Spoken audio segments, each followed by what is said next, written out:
नमस्कार, मैं we are Jangad एक बार आपका पुनः स्वागत करता हूँ। आइए इस वीडियो लेक्चर में हम पढ़ते हैं क्रिस्टलों में दोष, ठोसों में दोष, डिफेक्ट्स इन सॉलिड्स। सॉलिड में ठोसों के अंदर दोष या उनके अंदर अपूर्णताएं, डिफेक्ट्स जो है वो क्या होते हैं, वो कितने टाइप्स के होते हैं, उनको हम देखते जाएंगे। और जैसे जैसे आपको समझाया जाता है वीडियो देखने के बाद जो है वो नोटबुक में इसके हम जो है वो अच्छे से हम नोट्स तैयार कर सकते हैं। तो ध्यान से देखिए, हम इन डिफेक्ट्स को यहाँ पे क्लासिफाइड करते हैं। ठोसों में दोष, ठोसों में दोष कब उत्पन्न होते हैं और बिना दोष वाले ठोस अर्थात आदर्श ठोस जिनको हम कहते हैं आदर्श क्रिस्टल, वो क्या होते हैं। हमें ध्यान होना चाहिए कि जो ठोस है क्रिस्टलीय ठोस, उनके जो अवयवी कण हैं उनको हमने बिंदु या उनको जालक बिंदु कहा। तो क्रिस्टल, आदर्श क्रिस्टल क्या होगा? आदर्श क्रिस्टल वह होता है जिसमें सभी अवयवी कण एक नियमित व्यवस्था में होते हैं, अर्थात उनमें किसी प्रकार का कोई विचलन नहीं होता। ऐसे क्रिस्टलों को हम बोलते हैं आदर्श क्रिस्टल। और आदर्श क्रिस्टल सामान्य ताप पर संभव नहीं है। आदर्श क्रिस्टल परम शून्य ताप 0 केल्विन पर ही संभव है। और जैसे ही टेम्परेचर, सामान्य टेम्परेचर होगा, रूम टेम्परेचर होगा या कुछ ताप जो है वो बढ़ेगा, उस स्थिति में उन क्रिस्टलीय ठोसों में कोई न कोई दोष उत्पन्न हो जाते हैं। तो अब वो दोष कितने प्रकार के उत्पन्न हो सकते हैं? तो दोष जो है वो 3 तरह के हो सकते हैं। इलेक्ट्रॉनिक दोष, बिंदु दोष, इन्हें हम परमाणुक दोष भी कहते हैं, और तीसरा अशुद्धि दोष। अब इन तीनों दोषों में जो हमारे पास हमारे जो सिलेबस में वर्णन है वो ज़्यादातर बिंदु दोषों के बारे में है और अशुद्धि दोषों के बारे में। इलेक्ट्रॉनिक दोष, ये इलेक्ट्रॉनिक त्रुटियां इलेक्ट्रॉन के कारण उत्पन्न होती है, अर्थात वर्ग 13, 14, 15 उनके जो तत्व हैं, उन तत्वों में इलेक्ट्रॉन न्यून, इलेक्ट्रॉन अधिक्य वाली अशुद्धियों के मिश्रण से, मिलाने से इस प्रकार की त्रुटियां उत्पन्न होती है। उनका वर्णन आगे और आ जाएगा। बिंदु दोष, परमाणुक दोष क्या है, वो कितने प्रकार के होते हैं, वो हम यहाँ पे देखेंगे। बिंदु दोष यानी क्या? अर्थात क्रिस्टलीय जालक के अंदर जो बिंदु है, यानी क्रिस्टल का जो अवयव है, उसके कारण ये दोष उत्पन्न होता है। उसमें बिंदु यानी अवयवी कण की जो व्यवस्था है, उसका जो नियमित पैटर्न है, उसमें अगर किसी प्रकार का विचलन उत्पन्न होता है तो ऐसे दोष उत्पन्न होते हैं। बिंदु दोषों को हम उत्पन्न होने के आधार पर 2 भागों में बांट देते हैं, अनायनिक क्रिस्टलों में और अनायनिक क्रिस्टलों में। अनायनिक क्रिस्टलों में ये जो दोष है वो ऊष्मागतिकी दोष भी कहलाते हैं, क्योंकि अनायनिक क्रिस्टलों में ये दोष ऊष्मा के कारण, ताप के कारण उत्पन्न होते हैं। टेम्परेचर बढ़ने से जो है वो उत्पन्न हो सकते हैं। तो हम इसको वर्गीकृत करते हैं। अनायनिक दोषों में ऊष्मागतिकी आंतरदोष। ऊष्मागतिकी आंतरदोष अनायनिक दोषों में 2 प्रकार के होते हैं। नंबर 1 रिक्तिका दोष और नंबर 2 अंतराकाशी या विस्थापन दोष। रिक्तिका दोष अर्थात जब क्रिस्टल में अवयवी कणों की व्यवस्था में से नियमित पैटर्न में से अवयवी कण अपना स्थान छोड़कर क्रिस्टल से बाहर चले जाते हैं। जैसा कि हम यहाँ देख रहे हैं, ये आपका शुद्ध क्रिस्टल है, आदर्श क्रिस्टल है, और जैसे इसको ऊष्मा मिले या ताप दिया जाए तो इसमें से कुछ कण अपना स्थान छोड़कर चले जा रहे हैं। तो यहाँ से, इस स्थान से एक कण अपना स्थान छोड़ के चला गया और एक कण यहाँ से अपना स्थान छोड़ के चला गया। तो ये दोनों जो स्थान है ये कहलाती है रिक्तिका। ये जो खाली जगह है जहाँ से अवयवी कण क्रिस्टल जालक को छोड़कर बाहर चले गए, इन्हें रिक्तिका कहते हैं, और ऐसे दोष को अपन रिक्तिका दोष कहते हैं। दूसरा अंतराकाशी दोष या इसको विस्थापन दोष भी कहते हैं। अंतराकाशी दोष नाम से स्पष्ट है। अंतराकाशी यानी अवयवी कणों के मध्य जो स्थान है उसे हम अंतराकाशी स्थल कहते हैं, इंटरस्टेल स्पेस कहते हैं। जैसे अवयवी कणों की जो व्यवस्था है उसके अंदर ये वाले जो स्थान है ये अंतराकाशी स्थल कहलाते हैं। अवयवी कणों के मध्य वाला स्थान अंतराकाशी स्थान। तो अगर इनमें से कोई भी अवयवी कण अपना मूल स्थान छोड़कर अंतराकाशी स्थल में चला जाता है तो इस दोष को हम बोलेंगे अंतराकाशी दोष। जैसे ये कण का मूल स्थान है, ये अपने स्थान से हटकर यहाँ आ जाता है, अर्थात ये कण अपना स्थान छोड़कर यहाँ आ गया अंतराकाशी स्थल में और यहाँ बन गई उस कण की रिक्तिका। अब चूंकि यहाँ पर कण अपना स्थान बदलता है इसलिए इसे हम विस्थापन दोष भी कहते हैं। तो ये थे अनायनिक कोशों में ऊष्मागतिकी दोष। दूसरा, आयनिक क्रिस्टलों में बिंदु दोष। तो आयनिक क्रिस्टलों में बिंदु दोष को हम दो भागों में बांटते हैं। नाम से स्पष्ट है, आयनिक क्रिस्टल अर्थात ऐसे क्रिस्टल जिनके अवयवी कण आयंस होते हैं, पॉजिटिव और नेगेटिव। आयनिक क्रिस्टलों के जो दोष हैं उनको धनायन और ऋणायन के अनुपात में परिवर्तन के आधार पर दो भागों में बांटते हैं, रस समीकरणमितीय दोष और अरस समीकरणमितीय दोष। रस समीकरणमितीय दोष यानी क्या? ऐसे दोष जिनमें धनायन और ऋणायन का जो अनुपात है क्रिस्टल के अंदर, आयनिक क्रिस्टल के अंदर धनायन और ऋणायन का जो अनुपात है वो बदलता नहीं है, वो स्थिर रहता है। पॉजिटिव और नेगेटिव का जो अनुपातिक संख्या है वो स्थिर रहती है, इसलिए इनको बोलते हैं रस समीकरणमितीय दोष। इसमें पहला दोष है शॉर्टकी दोष। शॉर्टकी, साइंटिस्ट शॉर्टकी के नाम से उन्होंने इसको वर्गीकृत किया। तो यहाँ पर अपन देखेंगे यह कैसा दोष है। शॉर्टकी दोष बिल्कुल रिक्तिका दोष की तरह है। रिक्तिका दोष अनायनिक क्रिस्टलों में होता है जबकि शॉर्टकी दोष आयनिक क्रिस्टलों में होता है, आयनिक क्रिस्टलों में। तो क्या होगा इसमें, तो हम यहाँ देखेंगे जब किसी क्रिस्टल में से धनायन और ऋणायन समान अनुपात में क्रिस्टल को छोड़कर क्रिस्टल से बाहर चले जाते हैं तो शॉर्टकी दोष उत्पन्न होता है। ये हो गया आपका, यहाँ से आपका ऋणायन चला गया, यहाँ से आपका धनायन चला गया, यानी एक पॉजिटिव और एक नेगेटिव क्रिस्टल में से अपना स्थान छोड़ के चले गए। तो इसको भी हम कह सकते हैं रिक्तिका। तो ये शॉर्टकी दोष को हम रिक्तिका दोष भी कहते हैं। और कुछ बातें आपको अलग से याद रखनी है कि जब कुछ अवयवी कण, चाहे आयन हो चाहे कोई भी अणु परमाणु हो, अब क्रिस्टल छोड़कर अगर बाहर जाता है तो क्रिस्टल की घनत्व में कमी आती है और क्रिस्टल का घनत्व घटता है, ये गुण लिख सकते हैं। इसके साथ शॉर्टकी दोष में आप लिख सकते हैं धनायन और ऋणायन में कमी हुई है परंतु क्रिस्टल की विद्युतीय उदासीनता स्थिर रहती है, बनी रहती है, क्योंकि पॉजिटिव और नेगेटिव समान संख्या में जा रहे हैं।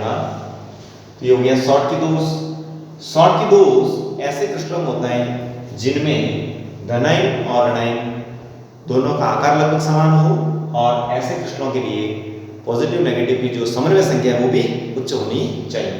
इनके लिए कुछ एग्जांपल्स हैं केविया और एजीडिया। अगला है आपका फ्रैंकल दोष। फ्रैंकल दोष और शॉर्टकी दोष दोनों ही साइंटिस्ट के नाम से हैं। इसको फ्रैंकल ने डिस्क्राइब किया, इसलिए फ्रैंकल दोष। क्या है फ्रैंकल दोष? फ्रैंकल दोष अनायनिक दोषों के अंतराकाशी दोष की तरह है परंतु ये दोष आयनिक क्रिस्टलों में होता है। तो ये आप कह सकते हो आयनिक क्रिस्टलों का विस्थापन दोष भी इसको कहते हैं। इसमें क्या होगा, इसमें किसी क्रिस्टल में, ऐसे क्रिस्टल में जिनमें धनायन अपेक्षाकृत ऋणायन से अत्यधिक छोटा होता है, तो यहाँ पर धनायन अपना मूल स्थान छोड़कर क्रिस्टल के अंतराकाशी स्थल में चला जाता है, तब ये दोष उत्पन्न होता है। तो यहाँ पर अपन देखेंगे कि धनायन का जो मूल स्थान है वो यहाँ है और यहाँ से ये स्थान छोड़कर यहाँ आ गया, यानी अंतराकाशी स्थल में आ गया। ये अंतराकाशी स्थल कहलाते हैं इस क्रिस्टल के। और अंतराकाशी स्थल में जब धनायन चला जाता है तो इसको विस्थापन दोष यानी फ्रैंकल दोष इसको हम कहेंगे। यहाँ लिख सकते हैं अंतराकाशी स्थल में धनायन, अंतराकाशी स्थल में धनायन, ऐसे नामांकित भी कर सकते हैं। इसके कुछ उदाहरण नीचे प्रदर्शित हैं। तो ये थे आपके रस समीकरणमितीय, शॉर्टकी और फ्रैंकल दोष। नेक्स्ट अरस समीकरणमितीय दोष। नाम से स्पष्ट है अरस समीकरणमितीय दोष, अर्थात जब ऐसे दोष उत्पन्न होंगे आयनिक क्रिस्टलों में तो धनायन और ऋणायन का जो आनुपातिक आनुपातिक जो वैल्यू है, मान है, वो डिस्टर्ब होगा। अर्थात यहाँ पर धनायन और ऋणायन का जो आनुपातिक जो अनुपात है वो स्थिर नहीं रहेगा। धनायन और ऋणायन की संख्यात्मक जो है वो कमी या अधिकता रहेगी। तो हम देख सकते हैं यहाँ पर, इसलिए इनके नाम भी ऐसे ही हैं, धातु आदि के दोष और धातु न्यूनता दोष। तो ऐसे क्रिस्टलों में यह दोष दो प्रकार से उत्पन्न हो सकता है, धातु आधिक्य, धातु यानी धनायन यानी धनायन के आधिक्य से उत्पन्न दोष, और धातु न्यूनता दोष यानी धनायन की न्यूनता के कारण, पॉजिटिव की न्यूनता के कारण यानी पॉजिटिव के बाहर चले जाने से या कमी के कारण उत्पन्न दोष। तो धातु आधिक्य दोष में हम सबसे पहले देखेंगे, यानी क्रिस्टल के अंदर पॉजिटिव की मात्रा बढ़ना, पॉजिटिव का आधिक्य होना, ये धातु आधिक्य दोष कहलाएगा। अब ये धातु आधिक्य दोष दो प्रकार से उत्पन्न हो सकता है, ऋणायन रिक्तिका द्वारा और धनायन आधिक्य द्वारा। यानी ऋणायन के पार जाने से भी धातु आधिक्य हो जाएगा, ऋणायन के निकलने से धातु आधिक्य होगा, या धनायन के अतिरिक्त आने से भी धातु आधिक्य होगा।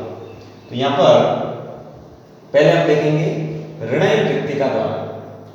ऋणायन रिक्तिका द्वारा यानी जब किसी आयनिक क्रिस्टल में कोई एक ऋणायन अपना स्थान छोड़कर बाहर चला जाता है। ऐसा कब होता है? जब हम किसी आयनिक क्रिस्टल को उसी के धातु धनायन या उसी के धातु परमाणु की वास्तव में गर्म करते हैं। तो जैसे ही इसको गर्म किया जाएगा, ऋणायन अपना स्थान छोड़ के बाहर चला जाएगा और धातु परमाणु के द्वारा मुक्त इलेक्ट्रॉन उस ऋणायन के स्थान पर आ जाएगा। तो हम कह सकते हैं ऋणायन अपना स्थान छोड़ के चला गया, यानी ऋणायन रिक्तिका, और उस ऋणायन रिक्तिका में एक इलेक्ट्रॉन स्थान ले लेता है। और इस प्रकार हम देखेंगे इस क्रिस्टल की विद्युतीय उदासीनता बनी रहती है, अर्थात इसमें चार्ज डिफरेंस नहीं आता, आवेश का जो है संतुलन बना रहता है, पॉजिटिव नेगेटिव की मात्रा बनी रहती है। इस प्रकार के दोष को अपन F केंद्र दोष भी कहते हैं। F केंद्र दोष इसलिए कहते हैं, F अर्थात फॉर्मेंजेंटर अर्थात रंग उत्पन्न करने वाला कारक, यानी वर्ण केंद्र दोष इसको कह सकते हैं। रंग उत्पन्न करने वाला कारक क्यों कहा गया? क्योंकि ऋणायन रिक्तिका के स्थान पर जो इलेक्ट्रॉन है, उस इलेक्ट्रॉन के कारण ऐसे क्रिस्टल कोई न कोई रंग उत्पन्न करते हैं। क्रिस्टल में किसी न किसी क्रिस्टल जो है वो कोई न कोई रंग का दिखाई देता है। जैसे अगर NaCl में ये दोष उत्पन्न हो तो NaCl के जो क्रिस्टल हैं, श्वेत क्रिस्टल, वो हल्के पीले रंग के नजर आएंगे। अगर ये KCl में उत्पन्न हो तो बैंगनी रंग के क्रिस्टल नजर आएंगे, KCl के क्रिस्टलों में ये उत्पन्न हो। और अगर ये लिथियम क्लोराइड के क्रिस्टलों में उत्पन्न हो तो गुलाबी रंग के जो है क्रिस्टल नजर आएंगे इस दोष के कारण। इसके अलावा हम कह सकते हैं इस प्रकार के क्रिस्टल के अंदर घनत्व में भी थोड़ा सा अंतर आएगा, क्योंकि कण जो है वो अपना स्थान छोड़ के चला जा रहा है और प्रति इकाई आयतन में अवयवी कणों की संख्या घटेगी। नेक्स्ट, धनायन आधिक्य द्वारा धातु आधिक्य दोष। धनायन आधिक्य द्वारा धातु आधिक्य दोष। तो धनायन आधिक्य यानी अगर एक अतिरिक्त धनायन क्रिस्टल के अंदर कहीं बाहर से आ जाए तो इसको हम बोलेंगे धनायन आधिक्य द्वारा धातु आधिक्य दोष। तो यहाँ पे देख रहे हैं आयनिक क्रिस्टल में बाहर से एक धनायन यहाँ पे अंतराकाशीय स्थल में आ गया। इस क्रिस्टल जालक के अंतराकाशीय स्थल में एक धनायन बाहर से अतिरिक्त यानी एक्स्ट्रा आ गया। अब चूंकि एक धनायन एक्स्ट्रा आ गया, इसलिए पॉजिटिव चार्ज की मात्रा बढ़ जाएगी। अतः उसे प्रतिसंतुलित करने के लिए, उसे काउंटर बैलेंस करने के लिए यहाँ पे एक इलेक्ट्रॉन, अंतराकाशीय स्थल में एक इलेक्ट्रॉन यहाँ पे जो वो रहेगा, ताकि जो क्रिस्टल जालक विद्युतीय उदासीन बना रहे। ऐसे दोष Zn ऑक्साइड में देखने को मिलता है। जिंक ऑक्साइड के क्रिस्टल श्वेत होते हैं, अगर उन्हें गर्म किया जाए तो उनमें हल्का पीलापन उत्पन्न हो जाता है और इस प्रकार का ये दोष उत्पन्न होता है। नेक्स्ट, अच्छा, ऐसे दोषों में बाहर से अतिरिक्त धनायन आ गया, इसलिए अवयवी कणों की मात्रा बढ़ेगी और अवयवी कणों की मात्रा बढ़ेगी तो निश्चित रूप से घनत्व बढ़ेगा। नेक्स्ट असंतुलित दोष में दूसरा धातु न्यूनता दोष। यह है धातु आदि के दोष, यह है धातु न्यूनता दोष। अर्थात अब धातु धनायन की यहाँ पे कमी होगी क्रिस्टल के अंदर, आयनिक क्रिस्टल के अंदर धातु धनायन की कमी। अब ये कमी कैसे हो सकती है? तो ये धनायन रिक्तिका द्वारा, यानी धनायन द्वारा क्रिस्टल को छोड़कर बाहर जाने से। अगर किसी क्रिस्टल के धनायन अपना मूल स्थान छोड़कर बाहर चले जाते हैं तो इसको धनायन रिक्तिका, धनायन की कमी कहेंगे, और जिस स्थान से धनायन चला जाएगा वो धनायन रिक्तिका कहलाएगा।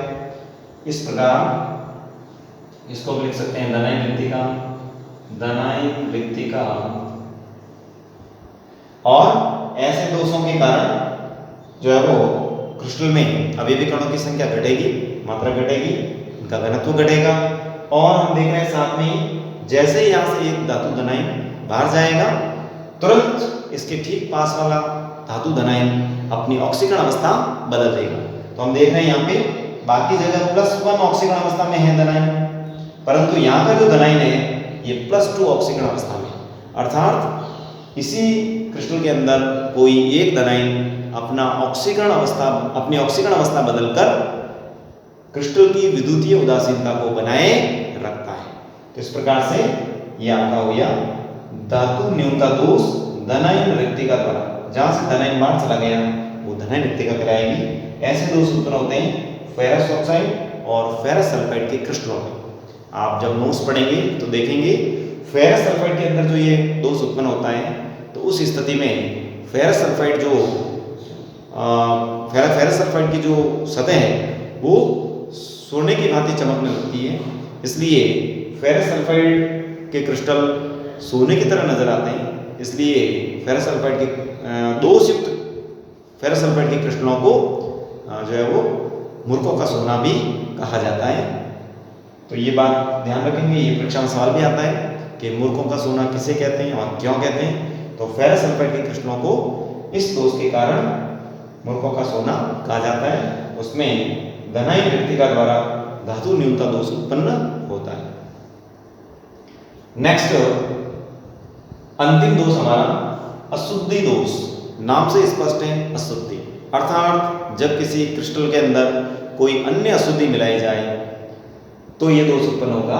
अब कैसी अशुद्धि मिलाई जाए तो इसमें साफ लिखा है जब किसी मूल क्रिस्टल में समान ऋणायन युक्त, ऋणायन यानी समान होना चाहिए, समान ऋणायन युक्त कोई अशुद्धि मिलाई जाती है तो ये दोष उत्पन्न होता है। इसका एक एग्जांपल देखेंगे अपन, जैसे गलित NaCl के अंदर स्ट्रोंशियम क्लोराइड SrCl2 मिलाना। तो यहाँ पर दोनों में ऋणायन समान है तो ऋणायन समान हो गया।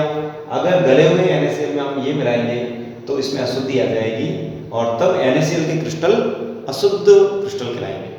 तो कैसे है ये NaCl का क्रिस्टल अपन देखेंगे तो NaCl इस प्रकार का एक क्रिस्टल है और जैसे इसमें स्ट्रोंशियम क्लोराइड मिलाया जाएगा तो यहाँ से Na रिप्लेस हो जाएगा। तो Na के दो परमाणु यहाँ से निकलेंगे, एक यहाँ से निकलेगा, एक यहाँ से निकलेगा, ठीक है ना। तो यहाँ से Na का परमाणु बाहर निकल जाएगा और एक यहाँ से निकल जाएगा, उसके स्थान पर एक स्ट्रोंशियम धनायन आ जाएगा। तो यहाँ पे दो Na+ बाहर निकलेंगे, एक Sr+2 धनायन आएगा, क्योंकि Na की जो वैलेंसी है वो +1 होती है और स्ट्रोंशियम की जो वैलेंसी है वो +2 होती है। तो दो Na+ जाएंगे और एक Sr+2 उसके स्थान पर आ जाएगा। तो ऐसे दोष आयनिक क्रिस्टल में जो ऐसे दोष हैं वो अशुद्धि दोष कहलाते हैं। तो ये थे हमारे सारे क्रिस्टलों के अंदर डिफेक्ट्स। अगर इसमें आपको कोई डाउट हो तो आप मुझे व्यक्तिगत जो है वो मेरे व्यक्तिगत व्हाट्सएप नंबर पर लिखकर भेज सकते हैं, उसमें अपन इसको देखेंगे। थैंक यू, धन्यवाद।